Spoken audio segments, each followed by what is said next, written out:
We would like to thank Podcorn for sponsoring this episode of TechTime Radio. Explore sponsorship opportunities and start monetizing your podcast by signing up at podcorn.com/podcasters. Let me tell you about Podcorn. Podcorn is an absolute must for any podcaster starting out. Now, when we started out TechTime Radio, we started out in a back office with a couple of mics. We expanded to a studio, and then now, as you can see, we're on the radio and have distribution into other markets. Having the ability to have Podcorn at the start of our podcast would have been a dream come true. Guess what? With Podcorn, you now have the amazing opportunity for podcasts to receive sponsorship, such as host reads, interview segments, and topical discussions. With Podcorn, there's no middleman.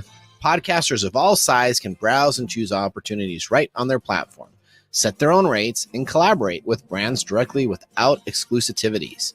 You never give up the rights of your podcast in Podcorn, and they're here to support you everywhere possible. Visit podcorn.com. Again, that's podcorn.com.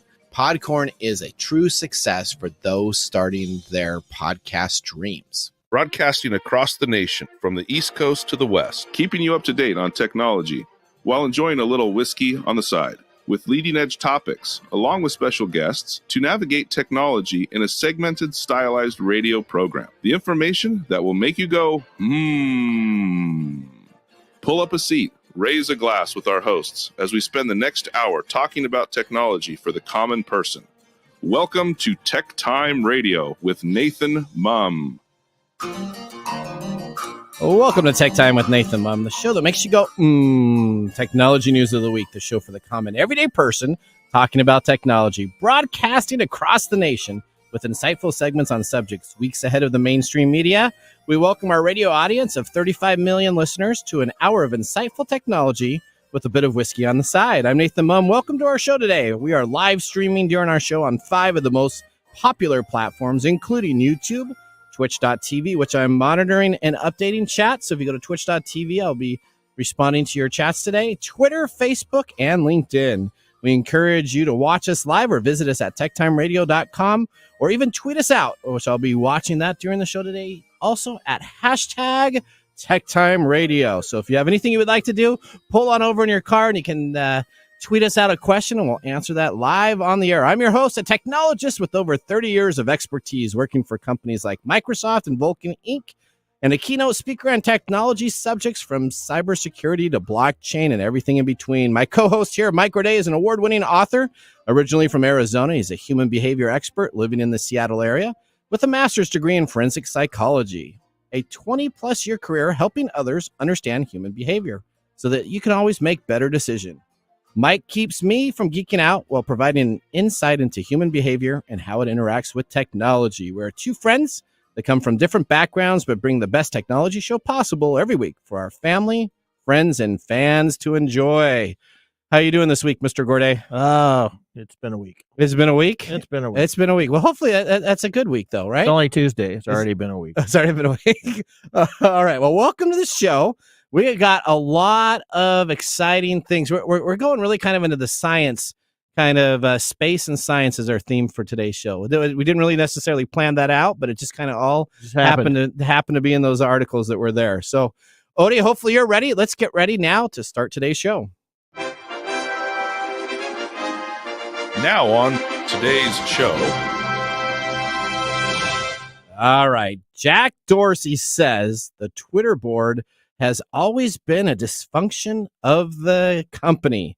Well, Elon Musk looks to take over Twitter. What an interesting story we're going to be talking about. We're just going to hit this one all over the place. We have. We started this way. We broke this 2 weeks ago, right? So we were talking about it, and this story is like a soap opera. Let me just tell you, it is never ending, and the stories are getting crazier and crazier, from poison pills to people being upset. We're going to be talking about that today. And then we have a guest, James Riddle.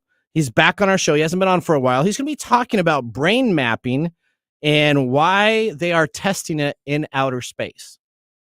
Okay.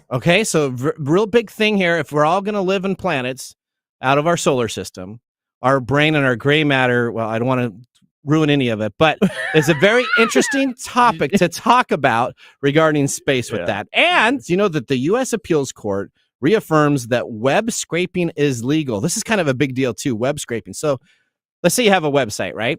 And you post people's names, you post information of that. If I go and I scrape that site, or if I copy that information on a public website or any website that broadcasts on the internet, I can resell that information and collect information, and it is not illegal to scrape that information off of it. So they're saying that if you're using your public info or you're using your information in a public space, it's automatically public. It's automatically public. And so let's say I have my name and I have my contact number and my email. Except I can use it to make money off of it. That's right. So if I could put it into a database and then resell it, it is not illegal, and it's not considered stealing information if it's posted on the web.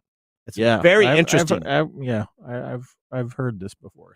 So this is a big deal. LinkedIn, Microsoft LinkedIn was essentially the real opponent on the back end, because you can go to any LinkedIn profile. You pretty much see the person's name, where they work, and information. And a lot of people scrape LinkedIn specifically and then resell it on a secondary market for contacts and for leads and lead generation. So this is a big deal that is probably going to affect a lot of companies, and all those random emails you're going to get. Yeah, it's a little bogus, but hey. There you go. All right. Why then, not? of course, we have This Week in Technology. We have Mike's Mesmerizing Moments and Pick of the Day. So sit back, raise a glass, and welcome to Tech Time with Nathan Mumm. Now it's time to start our show with our loaded question of the week, brought to you by Elderberry Boost. Get your Elderberry Boost today at elderberry-boost.com. Mike and Odie, here is your loaded question. It is, if you were a doctor, what specialty would you choose? Brain surgeon. You'd be a brain surgeon? Yeah. Why is that? There's a few people that I would like to do brainectomies on. Okay. So you want them to remove their brains? Is that what you're saying? You want to delete that space? Yes. Okay.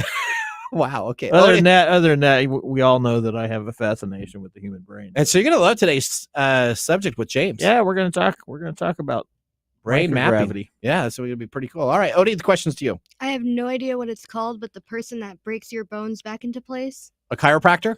A Guido? A chiropractor? Yeah, I guess. Or well, there's a big thing. So the chiropractor is the one that crunches it back. Yeah, and then there's it's not that. Not that guy. No. Okay. The guy that, like, if you break your finger, I'll put the finger. Like, if you pop your shoulder, I'll pop. Oh, your so like you get dislocated. Oh, so you want to be trainer. the guy that doesn't actually break the bone. You want to be the guy that puts it back together. Yeah. Okay, that makes sense. I don't know what kind of doctor. No. I don't either. That's the one that sits on It the. is a thing, though. It is a thing. Yeah, they're on the NFL sidelines making a lot of money, and they're just pop people's things. See? There you go. All right. Okay. Bone setters. Well, that, of course, was brought to you by Elderberry Boost. You can visit elderberry-boost.com to get your updated elderberry items. They have syrup, they have gummies, they got teas, everything you need right there, ready to go. All right.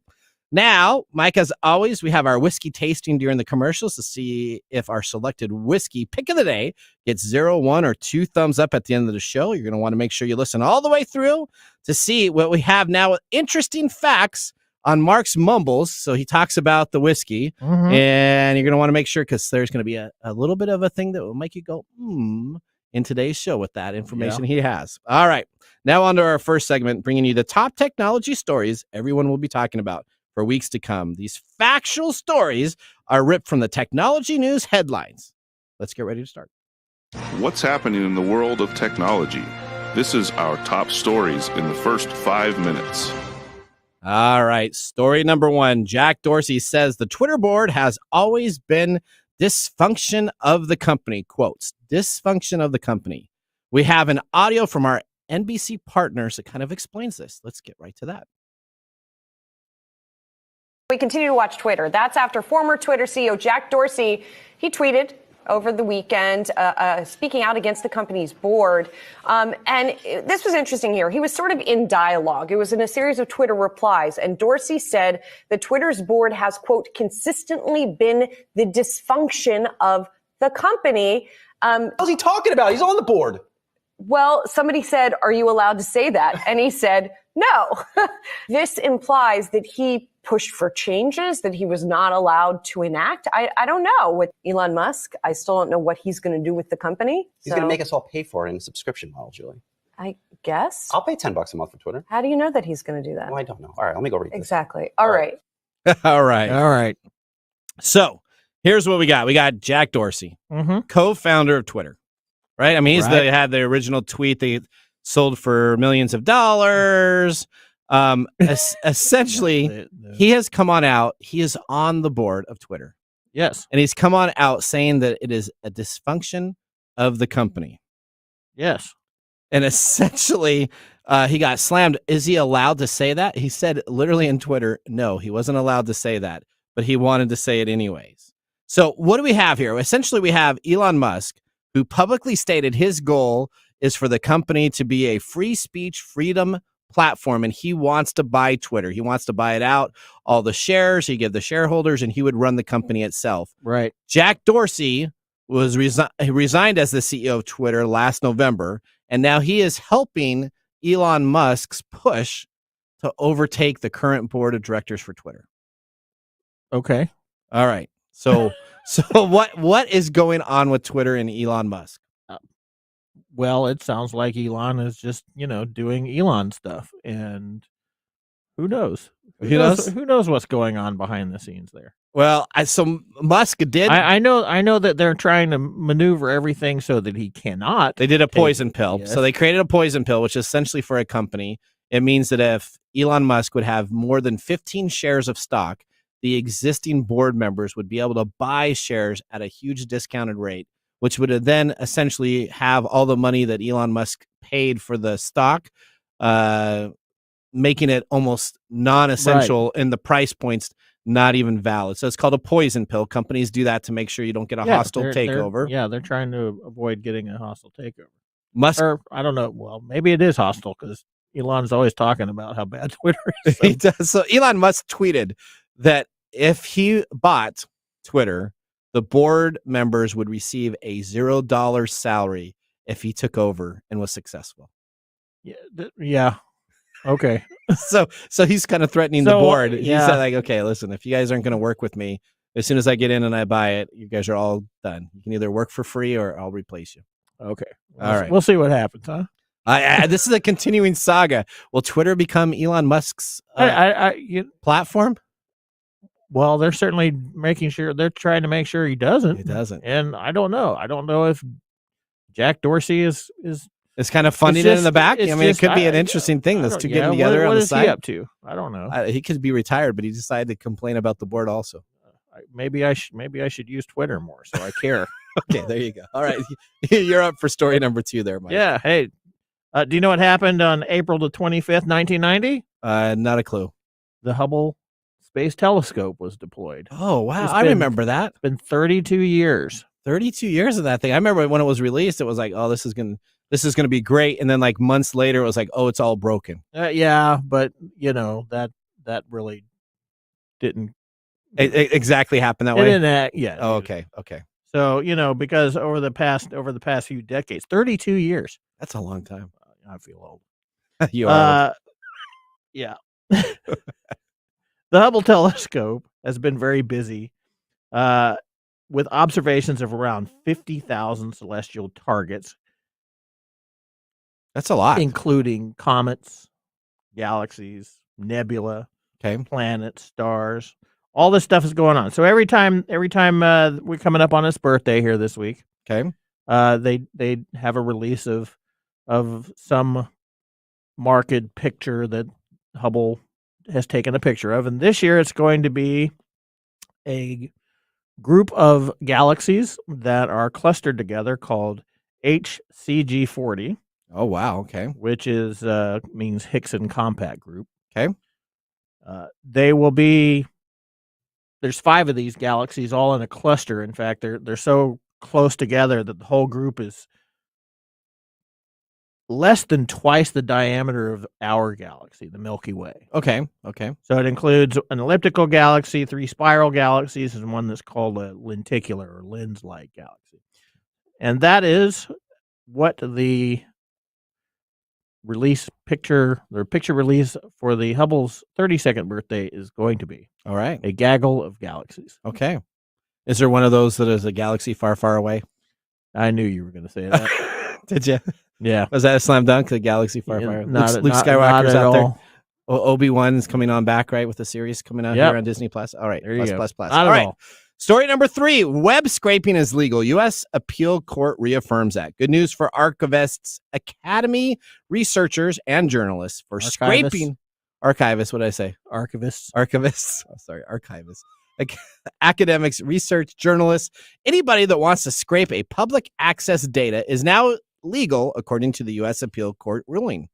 What is data scraping? Data scraping is commonly done when you go to a website in the process of using an application to extract valuable information from that site. So taking data like email, phone numbers, and addresses from a public website, and then using that data for another purpose and making money off of it. The landmark ruling in the U.S. 9th Circuit of Appeals this week is the latest in a long-running legal battle brought by LinkedIn, aiming to stop a rival company from scraping personal information from users' public profiles. The case reached the U.S. Supreme Court last year, but was sent back to the 9th Circuit for the original appeals court to review the case. In its second ruling on Monday, the 9th Circuit reaffirmed its original decision and found that scraping data that is publicly accessible on the internet is not a violation of Computer Fraud and Abuse Act, which governs the constitution of computers hacking under the United States law. So there you go. So you can legally scrape a website. You could do that a long time ago, and that's what people did. Yeah, but, I mean, legally, but reselling that information. So you can resell that information. So any information you collect on a public dated site that makes it easier for you to access that information, you can But that's sell it. That's kind of like reselling Sesame Street. Well, Sesame Street isn't on the. Well, is it on the Sesame Street's on? We're talking about a public PBS. We're It's talking a PBS about a show. public access show, right? It's now owned by Showtime, but okay, yeah. It's now owned by Showtime, but Yeah. That's kind of like the same thing. It's like if it's something that is on PBS, I can take it off of PBS and sell it to somebody else. Well, I don't know if it's the same thing because this is electronic information, right? So this is available. So is Sesame Street. Well, or is it film or is it electronic data? It comes to my TV, which is an electronic format. So You must really like Sesame Street, don't you? You got it running on your background at home? Is that what Yeah, you're a little PBS? Oscar the Grouch? Who's your favorite character? Oscar the Grouch is my favorite. Was it his favorite? You want to start hearing it? Just that's, me. That's what I figured. All right. Mike, our time is up. We got through the top stories of the week. If you want to learn more about this, please visit us online at www.techtimeradio.com and click on our episode section or blog to get even more details on the stories and features we just talked about. Now it's time to get ready for our whiskey tasting and during the break. But up next, we have James Riddle joining the show for the Ask the Expert segment. What science facts will you learn today from our technology medical expert? Make sure you join us after the break. You're listening to Tech Time Radio with Mike, Odie, and myself. See you in a bit. Hey, Mike. What? Have you heard of elderberry? Only in reference to a Monty Python movie. Well, let me tell you, Elderberry Boost. Again, that's elderberry-boost.com. Elderberry Boost. Yes, Mike, that's Elderberry Boost. You can choose organic Elderberry Boost, that 8-ounce size. It's available on sale right now at $11.99. But you're listening here right now on Tech Time Radio, so you need to go to Elderberry. That's ELDERBERRY-boost.com and get some today. Elderberry Boost. Elderberry is an all-natural organic immune system booster and antiviral. Elderberry is known to actively fight against viruses, including colds and the flu. It also works as a natural remedy for allergies, cancer, digestion, heart disease, high cholesterol, headache, toothache, weight loss, and reduced inflammation. It's a natural and healthy diuretic and has many antiviral properties. While it is famous for fighting the flu, it is effective for any illness. Elderberry Boost was created to provide a quality organic elderberry to their customers. After searching years ago for a perfect elderberry syrup, none could be found, so they essentially created their own homemade recipe. If you would like to get 15% off your first order of Elderberry Boost, just put in the discount code TechTime at checkout. Again, that's elderberry-boost.com. Elderberry Boost. Hey, Mike. Yeah, what's up? Are you ready to launch your new career in coding? Treehouse has one of the best and most affordable online classrooms for you. At Treehouse, we've rethought the learning process and built a proven system to get you the skills and knowledge you need to achieve your goals. When you're done with the course, you haven't just watched a video. You've learned, practiced, and absorbed the key concepts. Choose to build a portfolio, create a network, and land your dream job with the bootcamp-style tech degree program. Land a dev job this year. Treehouse, teamtreehouse.com. Learn to code, design, and more.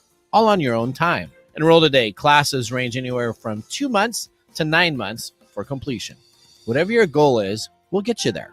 Start your 7-day free trial today by visiting teamtreehouse.com. Again, that's team, T-E-A-M, treehouse, TREEHOUSE.com. And make sure to tell them Nathan sent you.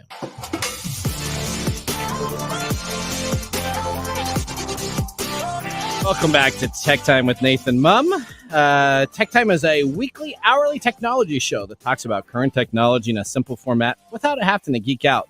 Brought to you by myself, Nathan Mumm, and Mike Corday. Hey, you know what? What's that? As a Sesame Street expert, okay, you were wrong.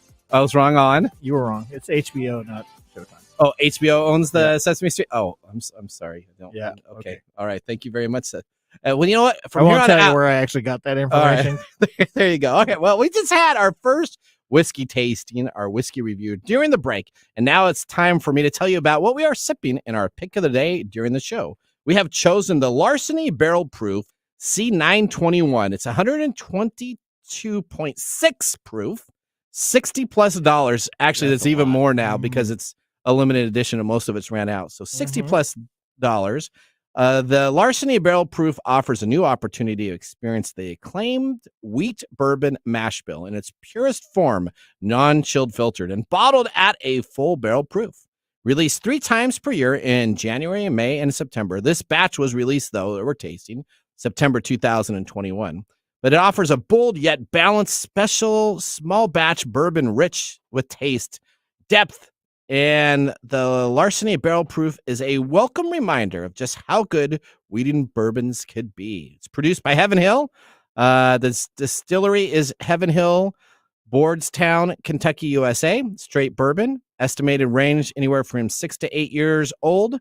And again, this is a mash bill, 68%, corn 20%, wheat 12%, malt barley, very little percentage. So there you go.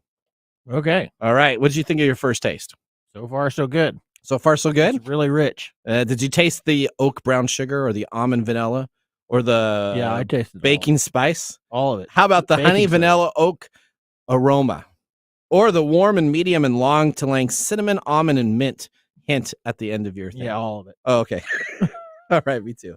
Just tasted good. It tasted good. All right, well, that's great. So make sure you stay tuned. At the next major break, we will have Mark's Mumbles, where we'll find out a lot of information about this. All right. I just, you know what? If it tastes good, we give it a thumbs up. If it doesn't, That's right. we give it a thumbs down. And if you give it a thumbs down, and Well, it doesn't mean that Mark I don't likes like it. then you get talked about at the production meeting. So, all right. Yeah, I get that. Okay. But I just want to, if I give it a thumbs down, that doesn't mean that I don't not like it. Okay, you don't just, like it. It just means that compared to other whiskeys, if you don't not like it, what does that mean? This so might like be it? one that I won't put in my bar. All right, there you go. All right, we're now bringing up James Riddle, the Vice President of Research Service and Strategic Consulting at Advera, to join us on our next segment.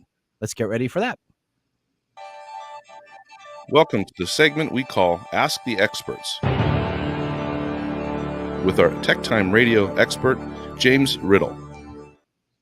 All right, James is joining us from, I believe, Arizona. Is that correct, James? That is correct. It's nice and sunny here. Oh, you know what? I'll just tell you, it's nice and sunny here today. It's sunny too. here today too. I know. So this is beautiful. So I got a question. We should talk about this in your mesmerizing moment. Why do people get depressed when it's gray out, and why do people get happy when it's sunny out? Oh, because it sucks. Well, hang on. You're gonna have to think about it. Don't just say that. Gray clouds are not they're not nearly as nice to look at as the blue sky. That's right. Okay. Hey, James, welcome to the show. It's been a while since we had you on the show. We're glad to have you on back. We are slowly and creeping up to our 100th episode, which is going to be very interesting. So we're going to have congratulations, guys. That's quite the accomplishment. I also have noticed that the descriptions of the whiskey have gotten more complicated as the shows have gone on too. That was quite the description. A little hint of mint at the end. You got to have a pretty good taster to get that. Yeah, that's why Mark Gregoire does the tasting. So he's the expert. He joins our production shows, and he loves the whiskey aspect of this, and he can't wait. He's in the process of moving into the Pacific Northwest area, of then being our kind of liaison to go out to all these whiskey companies and ask for sampling. He is like so excited. I said, go for it. Because all those words Nathan wouldn't have put on there. Actually, those are 3-syllable words. Those are tough ones. All right, today we're going to be talking about brain and space. All right, so space brains. So it's very interesting. An article that was been shopped around a little bit on the internet regarding some scientific studies, but we are bringing in our expert here to help us understand, because I was reading through the article and I got lost myself. So of course I turned to my buddy James and he's like, I'm all over this. I can take care of this. All right. So here's what we got. To settle in Mars, we have to make sure that the human brain is able to withstand the environment that is a different atmosphere other than Earth. That's right. And this has been a big debate about what happens to your gray matter when you're in space itself. So 4 brave humans are now ascending into the space station. They're going to be there for 10 days at the International Space Station, and they call it home as a part of the Axiom 1 mission, a trailblazing endeavor to bring the first ever all-private crew into the spaceborne laboratory. The astronauts' brains will be firing away, keeping them clear and sharp-minded for the expedition. Once they exit the Earth's atmosphere, their crucial organs will have to be continuously tolling in what is called microgravity, which is also known to alter and been proven to alter brain tissue. So there's 2 enormous mysteries for mankind. One is space, and the other is the human mind.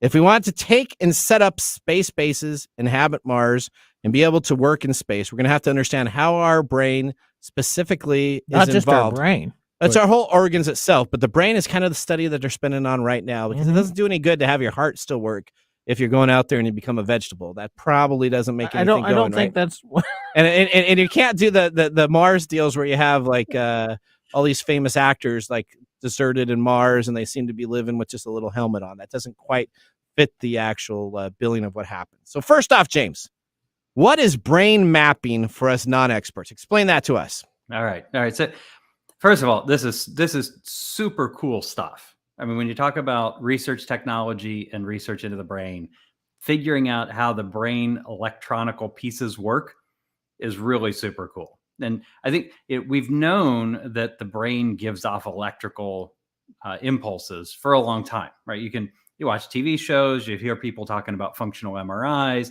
you see the little brain scans on the TV shows where people are like, oh, this person's really liking the color red because this portion of their brain is lit up on the scan or whatever. Well, we've known that for a long time.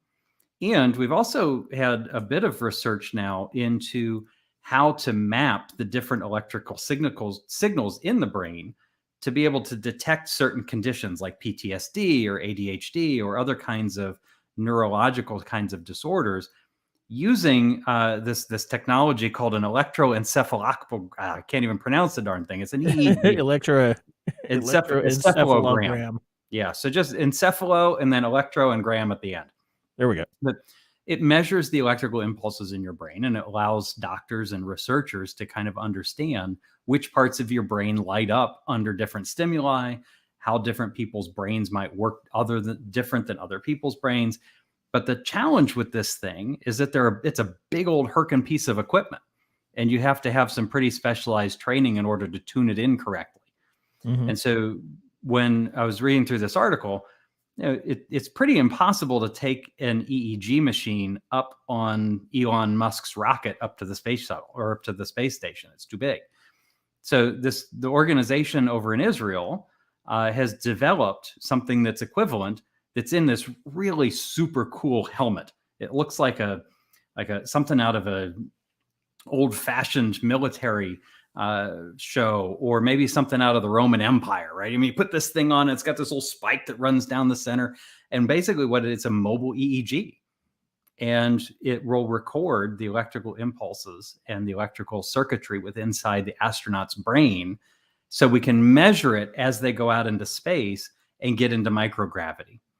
All right, so let's right there, microgravity, right? So there's been studies, specifically astronaut Scott Kelly.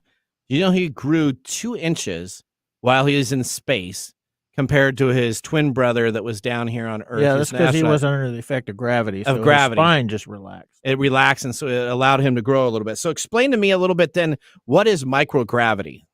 Yeah, so I mean, if you think about when you develop you're born, you grow, your cells are replicating, your organs are growing. all of that is affected by gravity.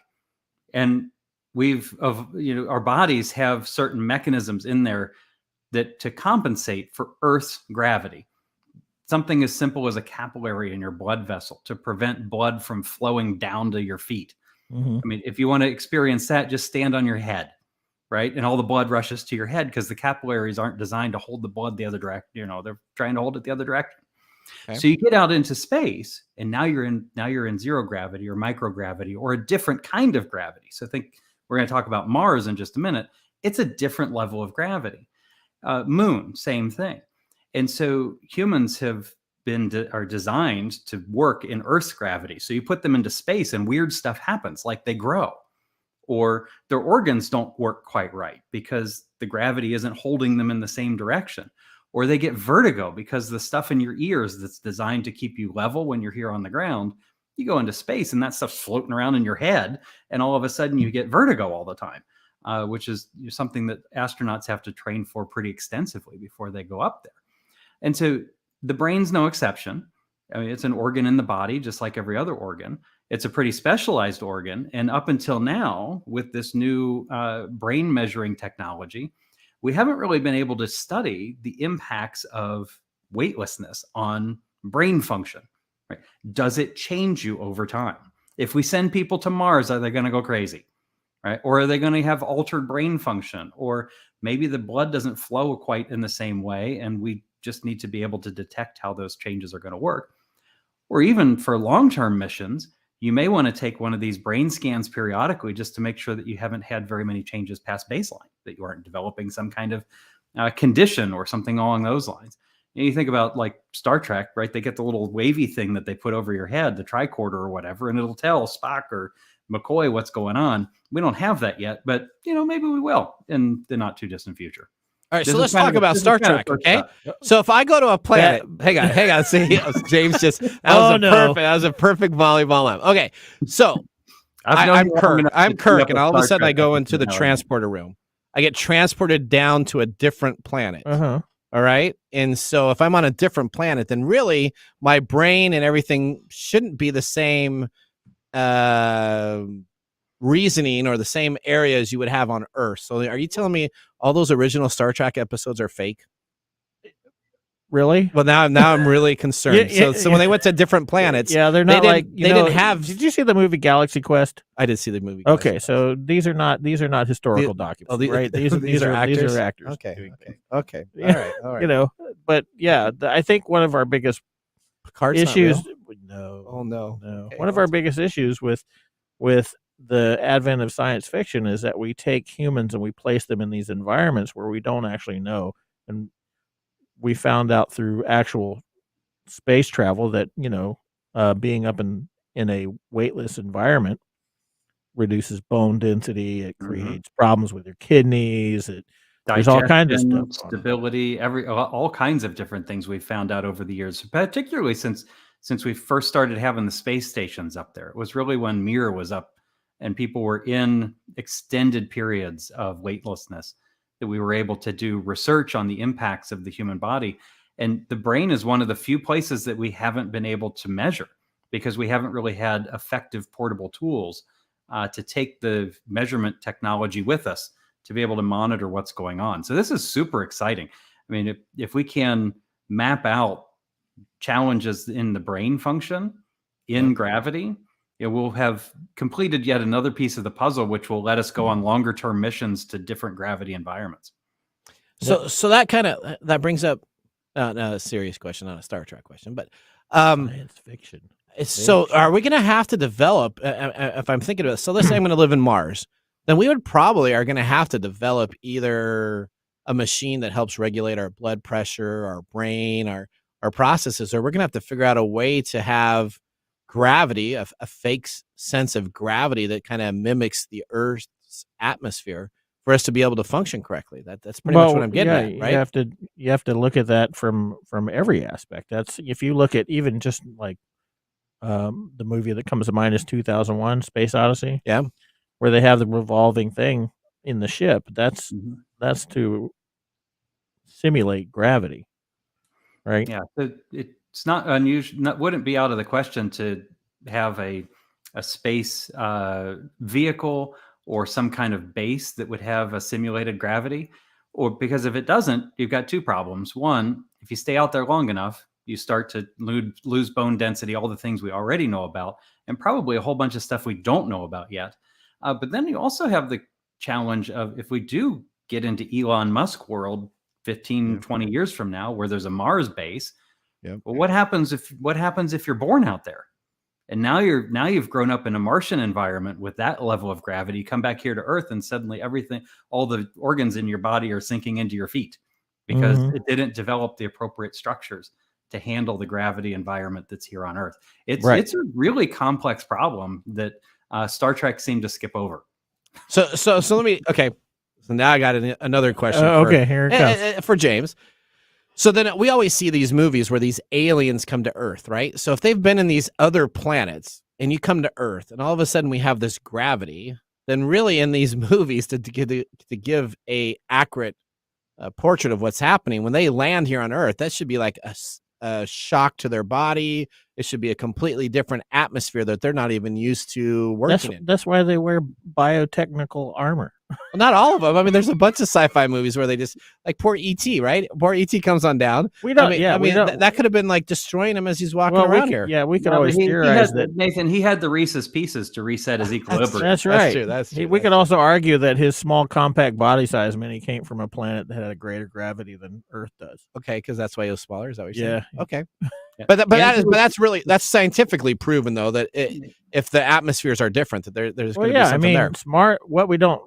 I don't think that we really realize this, but Mars is smaller than the Earth, so Mars has less of a gravity impact than Earth does on people. So if we took people, like I wonder if The Expanse talks about this with the TV show. Yeah, because that's one of those TV shows that they tried to stay true to physics and science. But I think the piece of the moral of this particular story is that the human brain is a really complex place, and we even here on Earth, we still don't understand how a lot of it works. No, but we're getting closer, right? A lot of really, really good research into using non-invasive procedures to measure the brain and brain function to figure out what's wrong with people, and also start to develop therapeutics for folks where you can do the reverse. You can use electrical stimulation into the brain to try and impact or change certain behaviors, certain physical characteristics, or certain disease conditions. There's a lot of research going on into that area, because you might be able to fix somebody not with a drug or a device, but just with changing the electrical currents in their brain. Gotcha. All right. Yeah, and this is another after effect of doing research in outer space, is that they're coming up with these different therapies based on what happens in outer space. That makes sense. James, last question for you. In the next 100 years, are we going to have people living in outer space then? Let me ask you that. Oh, absolutely. 100 years? Definitely. The next 100 years. In the next 100 years, definitely. There will be, more likely than not, in my opinion, colonies on nearby planets. Okay. And Elon Musk is going to have an elevator to get to all those places. And then Bezos, he's just going to tweet everything jealous. he needs. Oh, that's right. And then Bezos will be right behind him, and then you'll just have forget Disneyland or Jurassic Park World. You just go right to space. Well, we already talked about how Wall-E has predicted all this stuff. Even the name of this thing is called the Axiom, which is on the Wall-E spaceship. That's right. There you go. All we needs is a bunch of morbidly obese people traveling around on little chairs, and everything will be perfect. Perfect. All right. Well, James, thank you very much for joining the show. We'll always love having you on. We'll look forward to having you on again in a couple of weeks coming on up. All right. Thanks, guys. Take care. Have a great day. Bye, James. All right. Well, James, that was pretty interesting stuff. It's amazing what science and technology is working on. You know that? You just can't resist bringing Star Trek in there. He brought it in first, so let's just tell you that. All right, well, we're going to take a commercial break. When we come on back, we are going to be jumping right into our This Week in Technology. See you after that. Hello, my name is Arthur, and my life's work is connecting people with coffee. Story Coffee is a small batch specialty coffee company that uses technology to connect people to each product resource, which allows farmers to unlock their economic freedom. Try our Medium Roast Founder Series coffee, which is an exotic bourbon variety that is smooth, fresh, and elegant at storycoffee.com. That's STORI coffee.com. Today you can get your first bag free when you subscribe at storycoffee.com with code TechTime. That's STORI coffee.com. And now, let's look back at this week in technology. All right, we're headed all the way back to April 20th, 1998. Windows 98, is it plug and play or is it plug and pray? Oh. During the Comdex Spring 98 and Windows World show in Chicago, a public demonstration of the soon-to-be-released Windows 98 goes awry when Bill Gates accidentally causes the operating system to crash after plugging in a scanner. Instead of showing the plug-and-play capabilities that were trying to be demonstrated, a blue screen of death is visible to the entire audience, which immediately erupts into laughter. After several seconds, Bill Gates famously responds with, "That must be why we are not shipping Windows 98 yet." Nice. Ironically, his assistant Chris had moved up the ranks as an executive at Microsoft, was also there being the individual to plug in the scanner itself. During the Comdex event, Mr. Gates was attempting to demonstrate its support of the new hardware technology, the Universal Serial Bus. It proved out that its feature known as plug and play did not work, and it's now always been considered the plug and pray that happens when you were first introduced to Windows 95 and Windows 98. You remember those days in Windows 95 and 98? Absolutely. You plugged it in and you were hoping that the drivers were available on the CD that it came with. Otherwise, you were in dead shape. You'd have to go to the internet. You'd have to download them, and it would be hours to get your device taken care of. Yeah, because I was on a dial-up modem. Correct, to download all those stuff. So 4,400 baud. Oh, what a frustrational time. All right, Windows 98 did prove to support new kinds of computer hardwares and the designs that were presented from the internet and data to the user's computer in a consistent way. We're just down to the last debugging, getting feedback from customers, and I think we'll be ready to go out the door very soon, Bill said. The BBC reported that Bill Gates switched to a backup machine and continued his demonstration of the product's key features. Well, see, that's very important as a technologist that has worked with some high net worth individuals. If you're doing a large presentation, you should always have a backup PC. Yeah. I would assume. Because if you don't, and all of a sudden you decide to move from a compact to a Dell computer for a presentation, you could get yourself in trouble, couldn't you? You could. Okay, there you go. All right. Well, that was our This Week in Technology. Have you ever wanted to watch some Tech Time history? With over 2 years of video, you can visit techtimeradio.com to watch our older shows, or sign up for our newsletter and subscribe to the best technical information, or be part of our Tech Timers Facebook group. Just go and take a look at Facebook and type in Tech Timers and join us and talk with us live anytime. We're going to take a commercial break. When we return, we have our letters segment ready to go. Hey, Mike, did you know that Unidragon puzzles are a great relaxation? Yes, I did. The 21st century widespread digitalization pushes people to have gadget-free rest. In this case, puzzles become a convenient and actual way of having rest. Yeah, they're a great way to relax. They give your brain a reboot.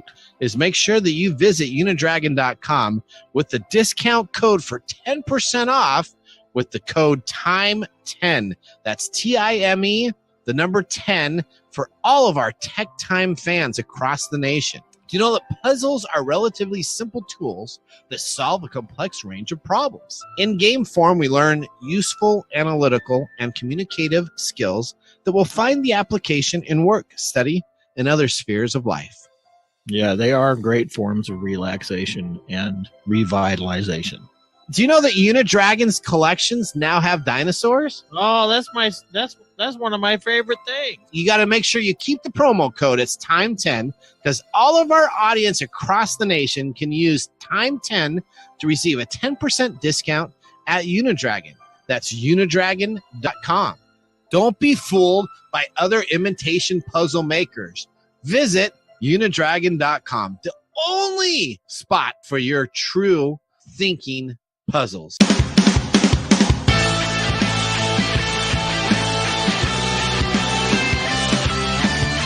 All right. Welcome back to Tech Time with Nathan Mumm. I'm your host and technology expert.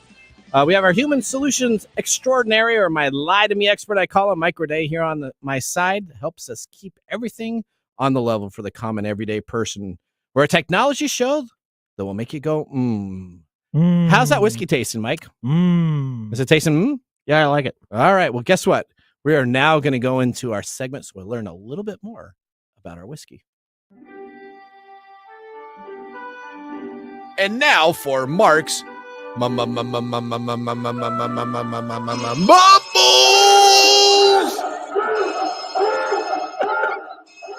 Brought to us by Story Coffee.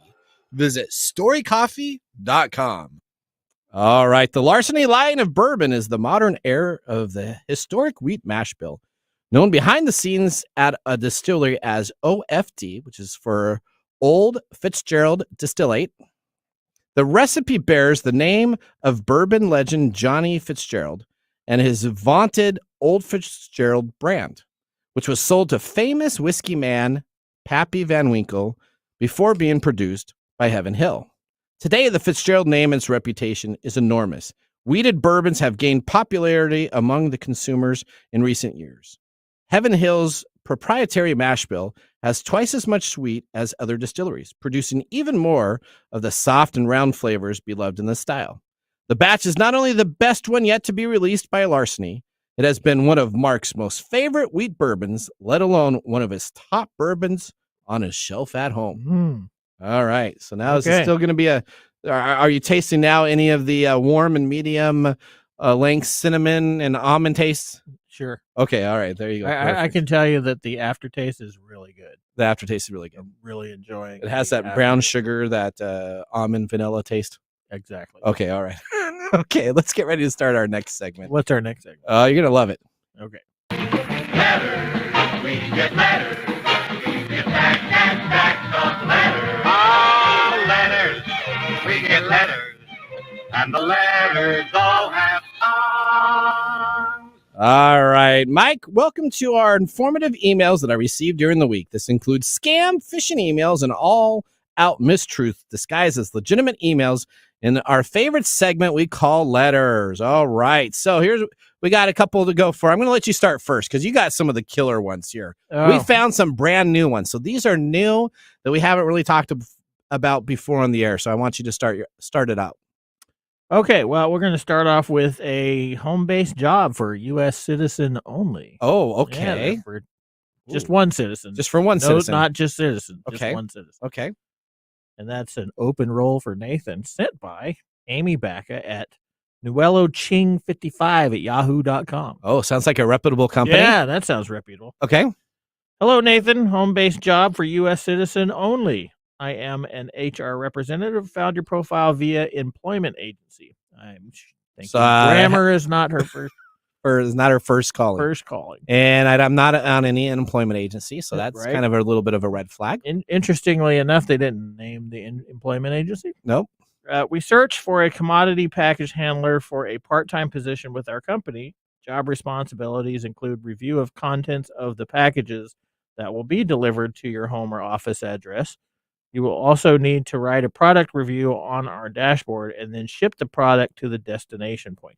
So, according to what I'm understanding, is that they're going to package something that somebody buys off the internet. They're going to send it to you. You're going to open up that package, take it out, dink around with it, write a product review, put it back in the package, and then send it to the customer. That's correct. Okay. That is exactly what they're doing. No special training is required to work on this position. Because it's illegal. You just need... Okay. You just need to be, I love this, you just need to be a careful, zealous, and reliable person. Oh, I got the Are you a zealot? I'm a zealot. I'm a zealot. I got that part. Monthly pay range will be in the range of $4,000 to $5,000 USD. So glad they put that there. I know. If you're interested in this vacancy, please inform me about that in your response, and I will send you detailed information. All right. So there's just an E there. So absolutely scam. Essentially what they want you to do is they're going to send over a product that people buy. Then they're going to have you ship it to that person as your home-based company at Nathan Incorporated. So you're a distribution company? Is that what they want That's to do? what they want us to do because they can't legally sell the stuff that they want to in this. So it doesn't tell you what they're actually selling as a product. Normally it's illegal drugs Normally, it's illegal other items that they're going to send to you to then distribute it, and then that way you're liable for distributing the illegal stuff. There you go. Things to make you go, All right, let's go to your next one. Let's go to your next. You got all three of the good ones, so let's keep on going here. All right, I'll go with blockchain.com exchange. Okay. Which the email address is notify@exchange-tx.blockchain.com. Verification code to change email. Your request to change emails. Okay, so first of all, it's to change emails, not email, right? So it's emails. Right, it's emails. Incorrectly. Now, I don't have anything on this blockchain.com exchange. Blockchain.com exchange does not even exist in the world. Really? No nope. way. So, yep.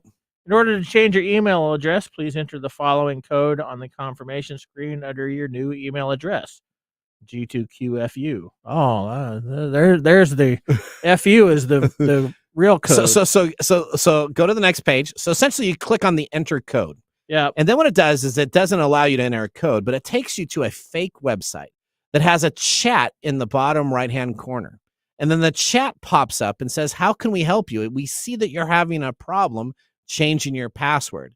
If you can log into Facebook or if you can log into Google here, you can automatically fix it, or you can stay online and chat with the person that comes online. And what they will do is they'll ask you for your social security number. They'll ask you for your address. How far along did you get into I went this? for about 5 minutes. And then all of a sudden the guy cut me off, realizing that I wasn't going to do anything. But it's an automated/real person in the chat that comes on in to grab your information when you're thinking you're changing a password that was sent to you. So it's very convoluted. It's got a lot of aspects there that if you're not paying attention to, you could get trapped into. So was it pretty sophisticated? It was. So it knew my name. So by the link in there, it probably had my name, a link to associated that they sent it out to. And it did a great job at that. All right, do one more, because then we're going to have to move to Mike's mesmerizing moment. You got one more there. I got one more here. Let's see. Ramp. Support at ramp.plus. And it's a graphic. It says, so we need to make sure you get paid. That's important. So let me just tell you about this. So they send you a link. They say, we want to make sure you're getting paid for your service. I've never signed up for Ramp. You click on it, and what's the first thing they ask for? Well, we want to help you deposit your money into your bank account. Please send us your routing number, your bank account number, and your name so we can route you money. Yeah. Which really they're going to then use that to take money out of your thing. So all right. This is to get your money information. The last one was to get your all your login information credentials for websites. And the first one is to sell illegal drugs. All right. Okay. Let's move right now into Mike's mesmerizing moment. And Mike, you're up. This is Mike's mesmerizing moment, presented by Story Coffee. Visit storycoffee.com. What were you talking about earlier? You wanted to know why the weather affects your moods? Yes. Well, who knows, right? Okay. But we're still trying to, but there's a thing called SAD, which is called seasonal affective disorder. Okay. And that is very prevalent here in the Pacific Northwest because we have extensive days without sun. And one of the reasons for that is that when we don't have sunlight, it's possible that we're having a decrease in serotonin production in our brains, which creates a non-pleasurable feelings throughout the day. So we have a more depressed state. And so when the sun comes out, it increases that production. We also, there may be a link to when you have sun, you have production of vitamin D in your skin, which is somehow linked to serotonin. So there's theories that the lack of sunlight in gloomy types of weather systems actually creates less production of serotonin in your brain. Okay. Which creates depression. Which is why people move to California in sunny areas until they realize that then everything is too sunny, and then they move back to the Pacific Northwest because it's a I'm not day. sure. I'm not sure about that, but hey, All right. Well, now we're going to have to move into our pick of the day here. So we have our Larceny Barrel Proof C921 Mr. Gourdet, what do you think about all this? I'm going to give this one a thumbs up. You're going to give it a thumbs up? Yep, because, it has a really good lasting taste after this. All right, Odie, what did you think? You had a chance to taste it. What did you think? I'm going to give it a thumbs up, but it's a bit too strong for me. It's a bit too strong for you. Yeah. So I'm going to be a little bit different here. I'm going to give it a thumbs down. You're just difficult. No, I give it a thumbs down because it has a burn afterwards that does not go away. I don't like having that lingering taste. I didn't experience a long burn. I had a lingering taste. So I'm going to give it a thumbs down. All right, thumbs down. All right. Tell them your awesome thing. All right, remember, the science of tomorrow starts with the technology of today. Bye-bye. We'll see you next week. Thanks for joining us on TechTime Radio. We hope that you had a chance to have that moment today in technology. The fun doesn't stop there. We recommend that you go to techtimeradio.com and join our fan list for the most important aspect of staying connected and winning some really great monthly prizes. We also have a few other ways to stay connected, including subscribing to our podcast on any podcast service, from Apple to Google and everything in between. We're also on YouTube, so check us out on youtube.com/techtimeradio, all one word. We hope you enjoyed the show as much as we did making it for you. From all of us at TechTime Radio, remember, mum's the word. Have a safe and fantastic week.